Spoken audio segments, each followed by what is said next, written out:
pagi, Bu.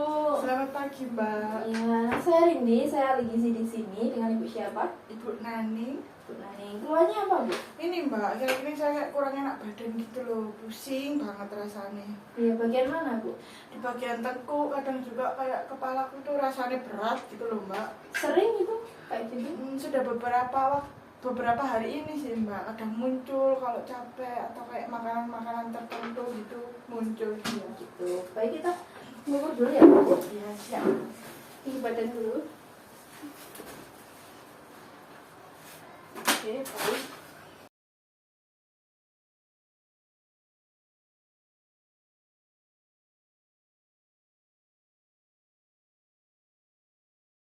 Bentar ya, Bu. Ya. Jadi kalau dari IMT yang sudah saya ukur itu Ibu termasuk golongan overweight. Tapi saya perlu itu mengetahui dulu asupan yang Ibu makan kemarin banget ya, Bu ya, mulai dari pagi sampai malam gitu. Mulai diingat-ingat ya, Bu ya, mulai pagi Bu kemarin makan apa? Mulai pagi tuh saya makan tahu, tempe, nasi sama sayur bayam, Mbak. Tahu tempenya seberapa, Ibu? Satu potong tapi digoreng gitu, Mbak. Digoreng biasa. Ya, satu potong yang kotak-kotak Ya. gitu ya. Untuk nasinya, Bu, berapa porsinya, Bu? Nasinya mungkin kayak yang si B. Yang si B ini ya, Ya, yang segitu ya. 200 gram. Tuh. Oke, 200 gram ya. Sayurnya banyak enggak, Bu? Lumayan sih, Mbak. Setengah mangkok mungkin. Setengah mangkok gitu. Oke. Untuk makan siang Ibu makan apa? Siangnya itu saya nggak makan sih, Mbak.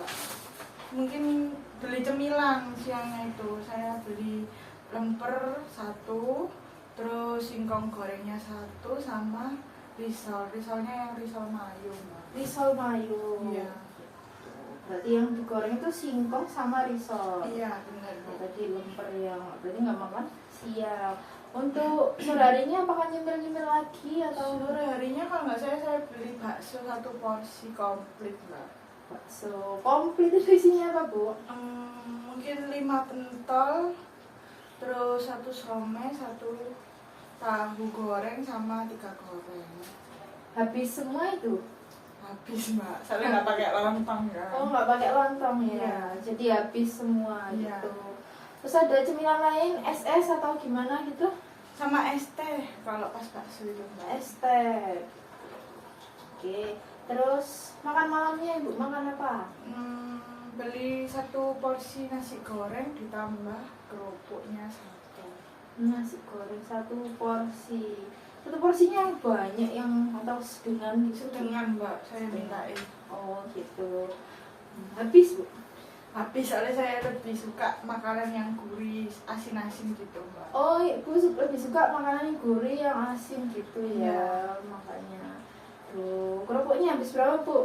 1 cumaan, Mbak, tapi yang besar. Yang putih. besar putih gitu ya. Iya. Oke. Baik, saya ulangi lagi ya, Bu ya. Jadi Ibu makan paginya makan nasi, tahu, tempe, sama sayur bayam. Untuk makan siangnya Ibu skip, gak makan siang berat, makanan utama, justru makan cemilan, ada lemper, singkong goreng, sama risol mayo. Makan sorenya makan bakso 5 pentol, somai, dan 3 goreng.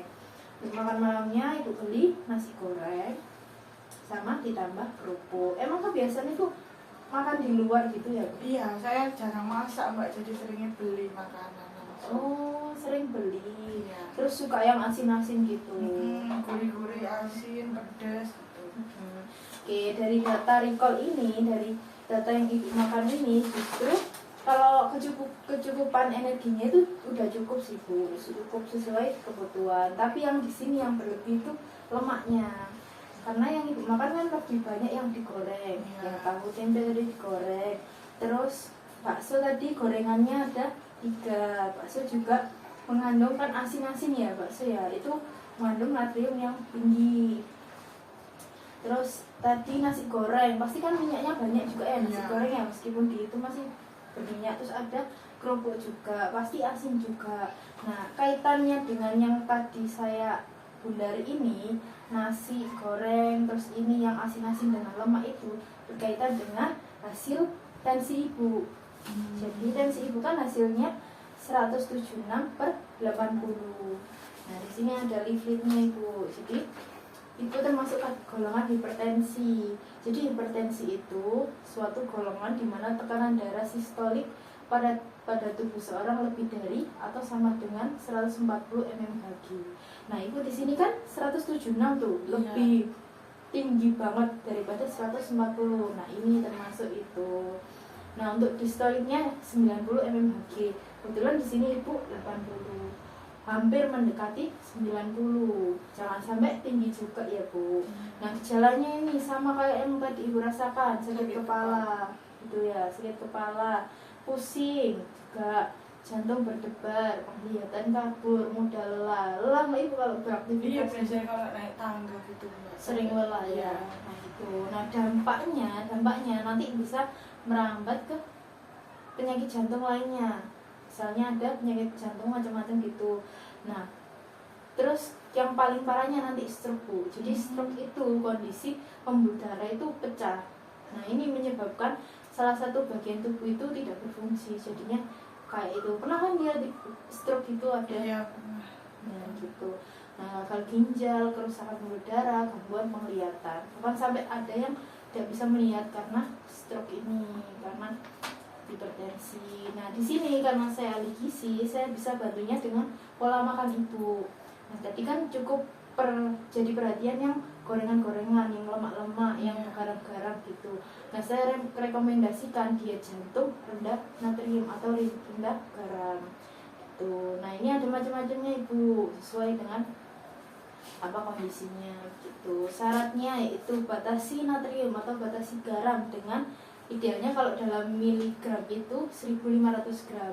Kalau dalam URT itu setengah sendok teh itu loh, yang teh kecil. Nah, itu kalau ibu jarang masak di rumah ya? Iya, berarti Mbak. Nah, itu mulai sekarang mungkin dibiasakan masak di rumah, Bu, biar garamnya itu terkontrol gitu. Jadi nggak yang melulu asin-asin. Mungkin bisa dalam satu hari masaknya 2 kali, yang satu di luar. Nanti kebiasaan masak sendiri. Nah, tapi kalau masak sendiri ibu diutamakan jangan yang goreng juga, jangan yang digoreng pakai minyak banyak, diutamakan yang pakai dikukus, direbus, terus ditumis pakai minyak sedikit, atau boleh pakai minyak tapi minyak yang sehat-sehat Bu, pakai minyak kelapa atau minyak yang minyak oil ya gitu. Masaknya yang banyak sayur, banyak buahnya, dengan porsi yang gitu. Tadi kan ibu sempat skip di makan siang. Iya. Nah, ibu harus meskipun ganti cemilan, pola makan itu tetap harus ideal ibu. Jadi pagi, siang, malam. Cemilan pun boleh, tapi makan utama tetap harus gitu. Pilih makanan yang tinggi kalium. Tinggi kalium itu seperti pisang ibu. Doyan pisang ibu? Nggak doyan sih Mbak kalau pisang. Mungkin bisa dicoba ya. Iya. Kalium itu bagus. Magnesium dan kalsium. Kalsium ini bisa diambil di susu. Susu doyan ibu? Doyan tapi nggak seberapa banget sih Mbak doyan. Gitu. Tapi susu ini pilih yang susu rendah lemak Bu. Jadi biasanya di Indomaret ada banyak macam-macam susu. Nah, di situ dilihat aja, nanti ada tulisannya susu rendah lemak gitu. Ada gitu. Kurangi lemak jenuh yang tadi saya bilang, kurangi minyak-minyakan gitu, tinggi garam yang asin-asin gitu. Untuk mengakali asin-asin itu diganti menggunakan bumbu alami. Jadi bumbunya itu lebih dibanyakin. Jadi kayak bawang putih, bawang merah itu bumbunya yang medok itu, kalau kasarannya medok ya Bu, sebagai ganti garam, nanti gurih kok pasti gitu. Sejumput aja gitu. Fast food itu dikurangin juga. Tinggi gula itu jangan ya Bu ya. Kayak misal manis-manis itu jangan, nanti merambatnya ke yang diabetes gitu. Mending stop dulu, kita kurangi yang itu tuh. Ini saya ada contoh menu Bu. Contoh menu pagi oatmeal, itu suka nggak? Nggak suka sih Mbak, soalnya rasanya aneh. Nah, nggak suka ya Bu ya. Jadi di sini saya ada ini daftar bahan makanan penukar. Untuk oatmeal kan termasuk karbohidrat. Jadi di sini itu ada tabel-tabel sumber makanan karbohidrat, protein, protein hewani, tinggi lemak, lemak sedang. Tapi kan Ibu ambil yang lemak yang rendah ya. Gitu. Ada ini tabel lemak tidak jenuh. Ada konsumsi alpukat, kacang almond. Nah, fungsi untuk daftar bahan penukar itu dengan satu tabel ini bisa saling bertukaran, Bu, saling diganti, begitulah intinya. Misal ibu nggak suka alpukat ya, bisa ibu konsumsi dengan kacang almond gitu. Nah, ini kan tadi kita fokusnya di karbohidrat. Oatmeal nggak suka ya, Bu ya? Iya, nggak suka. Nah, bisa diganti dengan yang lain. Misal kentang ibu suka? Suka biasanya direbus gitu. Kalau misal bosen nasi ya, Bu ya, Iya. bisa diubah di kentang. Nah, dalam satu tabel ini mempunyai satu satuan penukar. Dalam satu ini misal sumber karbohidrat, satu satuan penukar itu 175 kalori, 4 kg protein, gram cukup. Dalam Kilogram goblok.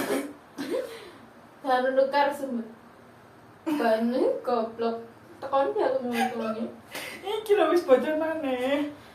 Jadi dalam satu tabel ini yaitu bahan makanan sumber karbohidrat itu satu satuan penukar itu 175 kalori, 4 gram protein dan 40 gram karbohidrat. Jadi gitu, Bu. Jadi bisa saling menukar gitu. Ini masing-masing seperti itu.